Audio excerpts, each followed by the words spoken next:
Good day, guys and girls. Do you have a bottom of a door frame, specifically a garage door frame, that's rotted or chewed up like this one is? Perhaps you've done some work and you need to fill in some gaps. Well, stick around. I'm going to show you how to do this. Super simple, super easy, no special tools, I promise. So stay tuned.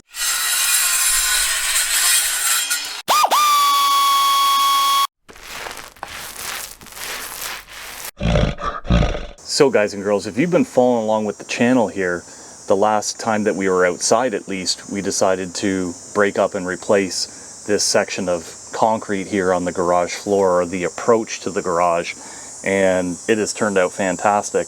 Now, one of the issues that it left was that the bottom of the garage door frame is now rotted, and there's a gap because of the slope that we put on the concrete, and we need to fix that. Now, the bottom of this side of the garage door was already rotting. It had just been covered up by caulking and paint, and we didn't even notice. So we are gonna basically fill this gap in and make everything complete again. And it's not gonna take any special tools, any kind of special knowledge or anything like that. It's gonna be super simple, and all you need to do is follow the easy steps in this video, and I promise you're gonna be more capable of what you thought you could even do before you watch this video and before you tackle this project. So stick around. Now, the easiest way to make this repair is actually with a piece of wood trim that they call brick mold or brick molding. As you can see, it's got that profile, and it matches this profile of this brick molding pretty close. I wouldn't say exact, but it's going to be close enough that when we put everything in there, it's going to match up really, really well. So this brick mold, as you can see, I just cut off a piece. It's available from any big box store, the big orange box, the big blue box, any lumber yard, any hardware store will sell it. If you're lucky enough, they'll sell it to you by the foot. If not, you can buy 8-10 foot lengths. I think I paid, it was probably $16 or $17 Canadian for the length, so it wasn't too bad. It gives us some flexibility like we've done here, that we can cut some test piece and try to get some layout done here. So there's a couple of different ways that you can do this. And the first way would be basically trim off any of that excess on the bottom or any of that roughness that's on the bottom to square it. And then you would basically measure to the short end, measure to the tall end, and you basically get your measurements that way. You go and you cut your piece accordingly, and it should slide right into place. So that is one option, but it does involve some math and some thinking, although not too strenuous at all. But there is an easier way, and the easier way is to basically take a chunk like we have here, or a block, and all you're going to do is you're going to lay it in place on the ground like so, and then you're going to take either a marker or a pencil, and you're going to scribe that line. Then when you go to cut that piece and put it in here, you know that it's absolutely perfect, or as close to perfect as possible. There's that option as well, but there's an even better option, easier option, that I'm going to show you right now. So we're ready to actually make our cut. Now you can use a multitude of tools to actually make that cut. You could use a simple handsaw like this. You could use even a hacksaw, would probably work.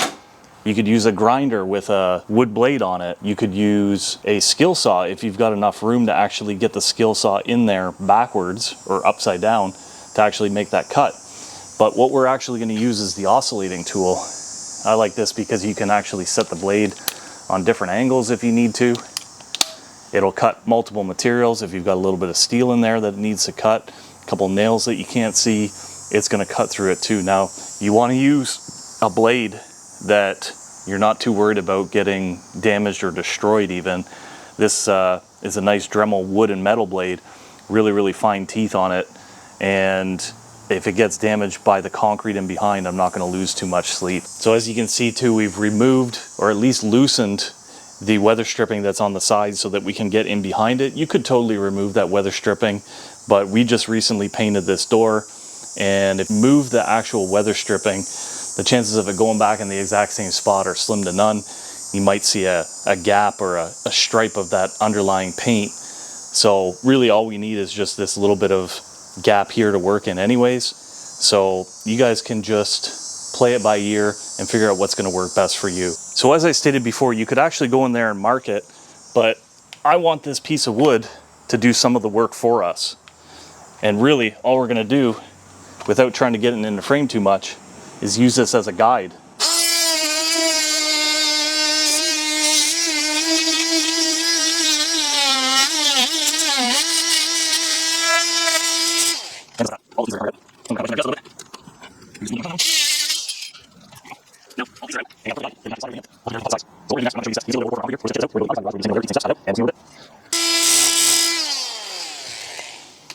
And just like that, all those pieces are going to come right out. Some of them are kind of wedged in there just a little bit.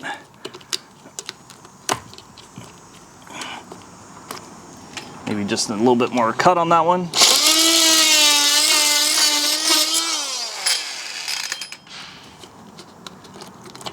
There we go. Now, all the pieces are out, and we have a perfect guide that we can actually slide everything in once we get everything cut to size. So what we're going to do next, I'm not going to show you these steps. You can see a little bit of overpour from our concrete here. We're just going to chip this out. We're going to go to the other side of the garage. We're going to do the same thing over there, repeat the same steps, cut it out, and we'll see you in a little bit. So guys and girls, as you can see, we've got everything chipped out, cleaned out, and we're going to do the same kind of approach on the front side here. We're going to use another block for our guide. We've cut out a little bit of the caulking here.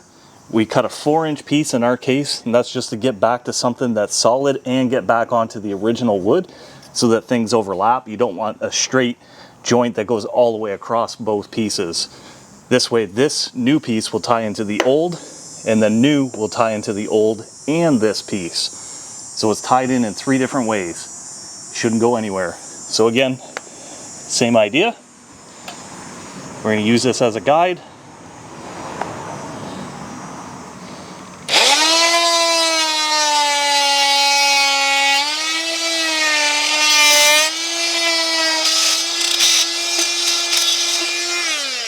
You likely have a nail that's holding something in. No, it's just a little bit of caulking. So that's it. And you can see that that piece is not in very good shape. The whole back side of it's actually rotted out. There's actually a little bug in there. It's not a termite. And that's actually pretty solid. So we're just going to leave it like that, I think. So guys and girls, we're actually ready to mark and cut our pieces now. And one thing I want to mention before we go too far is the material that I ended up getting was finger jointed pine. It's really not. So there we go. So that's what you call finger joint pine. And you can see that it's actually got joints here and here. So what I did is I cut this out, and I don't want to use this piece at all because I don't want moisture getting into those finger joints and causing a problem. If it's a long length, like the entire length of that actual front side there, it's no problem. But for a small piece like this, I'd rather avoid using the part that has the finger joints in it. I want to use solid pieces of wood, which is exactly what we've done. So there's a couple ways you can mark this. You could eyeball it for Christ's sake, but if you got a scrap piece of wood, you can use that as your guide. And again, I'm trying to do this without getting into frame. I prefer using a ruler. Rulers are just that much more accurate, and the tolerances can be a lot tighter. So all we're going to do is we're literally going to just mark that. I use this pencil here. It's called the Nick Pro. I'm not sponsored by them, but it allows you to get a nice point and actually get that solid, straight, accurate line. So we're going to go downstairs. We're going to cut this one. We're going to cut for the other side, and we'll see you back here. All right, guys and girls, so we've got the pieces cut. Had to do a little bit of cosmetic surgery just on the edge of this one because there's some material back there that's preventing this piece of brick mold from actually sitting flat against this part of the frame or the jamb. So if we were to push it in tight, you can see that there's a 3/8 of an inch gap in there. So we're trying to keep everything the same. So unfortunately this side we had to do a little bit of notching on this bottom piece, but that's fine. I want to talk about glue. So this is what I have at hand readily available, and it's the original Type Bond, and it says for interior use. If you look at the back, it actually says use Type Bond 2 or 3. for exterior use. Now, I've used glue like this in the past on exterior projects that are fully painted and fully protected, zero issues. But if I were going to the store today, knowing that I'm doing something for exterior use, I would buy something like Gorilla Glue, which is for exterior, or even this stuff here, which is for exterior. The problem with this stuff here is that it's like almost like a, I don't know how to describe it. It's almost like spray foam if you've dealt with spray foam. So it has air pockets in it and it tends to bubble and expand, and it really doesn't do the job for exterior use, especially if you're trying to sand it and finish it. This typical white carpenter's glue, or yellow carpenter's glue as it is, it can be sanded down, it can be wetted down, dried off, wiped off, takes paint, takes stain, there's no problems with it. Whereas this particular Gorilla Glue works excellent, bonds like nobody's business, but is not as forgiving. So just keep that in mind when you're deciding on glue products. So what we're going to do is we're going to glue the top of this piece here, and we're going to glue the top of that piece there. We're actually going to fasten it up in place and wedge it up in place. And to do that, we've just got a set of standard cedar shims. We're going to use them to actually wedge up in place to fasten everything. So stay tuned. So we've applied a layer of glue on there. Any glue that seeps out, don't worry about it. We're going to be able to wipe that off. Super simple, super easy, I promise. So we're literally going to place underneath here. We're going to get everything lined up. We're going to take our shims. We're actually going to shim underneath.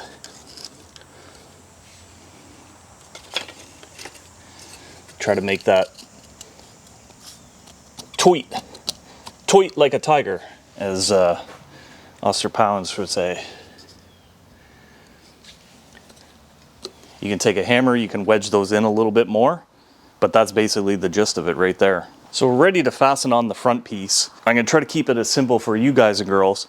Basically, you're going to want to take a finish nail like this one. This is an Ardox finish nail, 2.5 inches. We're going to apply glue to the top of this, but then fasten that nail through, and you can see that it goes into the piece behind by a good inch. And that's what you want. Now, I have the ability, so I'm going to use my 16 gauge finish nailer, which goes up to 2 inches. And this is just out of basically laziness, I guess, but it's just the fact that I have the technology. But I know that a lot of guys and girls out there don't, and that's what this whole channel is about, is doing things with minimum amount of hand tools or power tools, and that's where finish nails like these come in handy. So don't be afraid, just grab yourself a hammer. This is a 22 ounce hammer. It's probably not the hammer you want to use. You want to use a 16 ounce finishing hammer for it. But again, I had these out for putting these wedges in. So that's where we were on this one. So we're gonna add glue, just like we did with the other one. Again, if there's any seepage, no problem, because this product just wipes up super simple. Again, I've had no problems with quote unquote interior glue on the exterior. So that's set up in place nice. We're going to take a shim. I realize you're probably not seeing this, but I'm trying to not get into frame.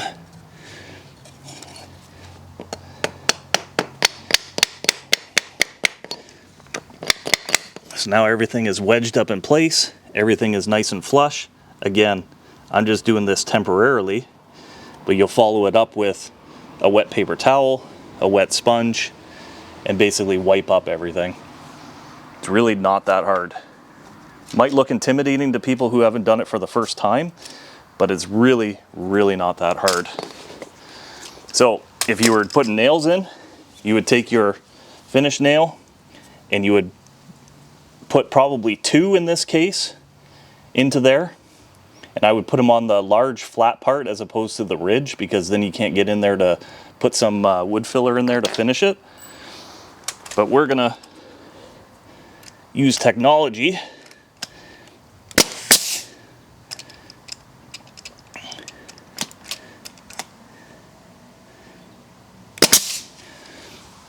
And just like that. And honestly, the wood glue itself is probably enough to hold everything. It really is. So putting in the nails really at this point is just kind of like a second measure that things don't separate as easily in the future. But again, for the cost of a couple of nails, it's really good practice to just throw that in there. It's that little bit of extra security. So we're gonna go on and we're gonna do the other side. I'll see you there. All right, guys and girls, so we've got everything fastened into place. We got everything glued in place. We've got everything kind of wiped up and cleaned up. And this is the result. So we are gonna wait at least 24 hours before we do anything with this. We're gonna give it a light sand and we're gonna give it 2 to 3 coats of paint. And unless you're looking for it, you're never gonna know that this was even done, that this was even repaired. So we'll see you for the final results. All right, guys and girls, so we're ready to put some caulking on here to seal the bottoms and the sides. Now, we're not using just any caulking. We're using, in this case, it's a LePage Quad, which is actually an elastomeric polymer-based sealant. And I like these a lot more than silicone or even a traditional latex like a mono, something like that. These will stay sticky forever. They come in a tube like this. They might also come in a sausage tube. The caulking that I used along the sides was the same, and I can tell you that the interior of it, I don't know how many years later, is still actually sticky and flexible. So we're gonna go ahead and we're gonna start sealing this up now. So the nice thing with this product too is it can be painted. So I just bought a standard black because you're never gonna get, even if they make 100 different colors, you're never gonna get the same color as what's actually painted on here. So we're gonna be able to paint it after and it's gonna match 100%. Now I'm gonna try to do this without getting into frame. I've cut approximately a 3/8 inch tip, which is gonna give us a nice reveal. And just go nice and slow. And then we're gonna have to build it up to where it's kind of bowed out there because there's been so many years of caulking on that exterior side, on that vertical. Just nice and slow.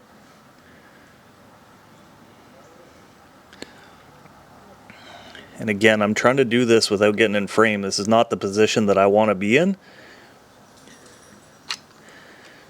But the nice thing with this product is it's nice and thick. It won't sag. And you can kind of adjust it and play with it after. You can just use something as simple as your spit on your fingertip, and you can actually smooth things out just like that. I don't like to play with it too much. Keep a paper towel around and clean her up.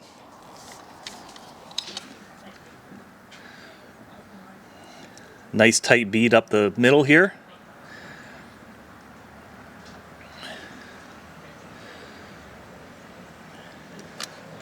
And then what we'll do is we're going to feather that out to nothing. Just like that. Now we've got a large hole or gap that was left behind. We're probably, we're probably going to make a filler piece for that, because we could actually fill this with the caulking.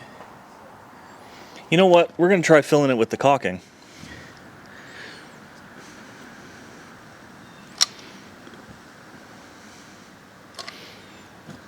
And it's hard because I'm trying not to remove all the weather stripping and everything too.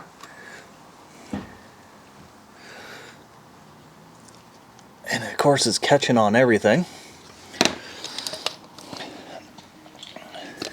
And just add a little bit down here. So that hole's filled. And we're just going to take a simple plastic putty knife and just smooth everything up into place.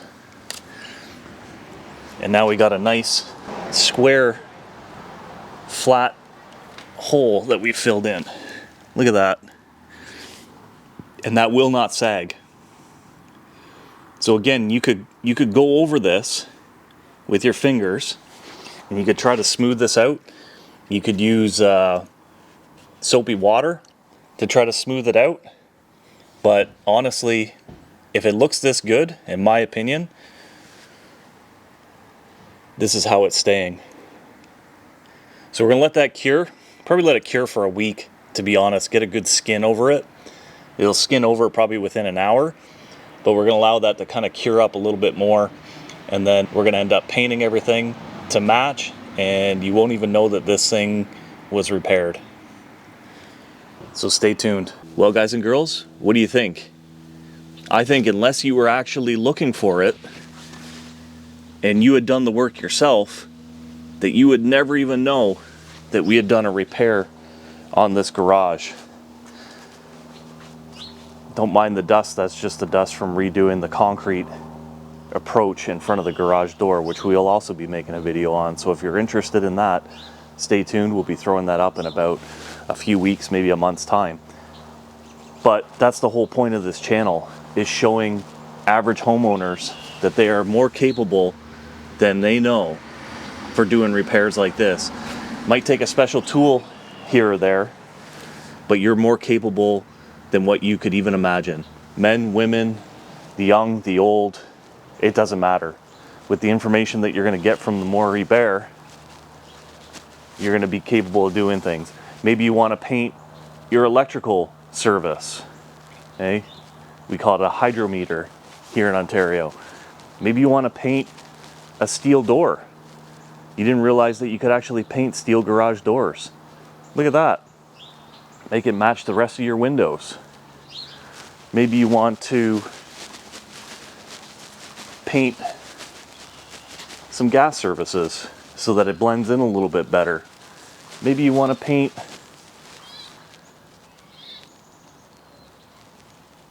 a screen door. Maybe you want to paint your front door and actually install a nice window to kind of spruce it up a bit.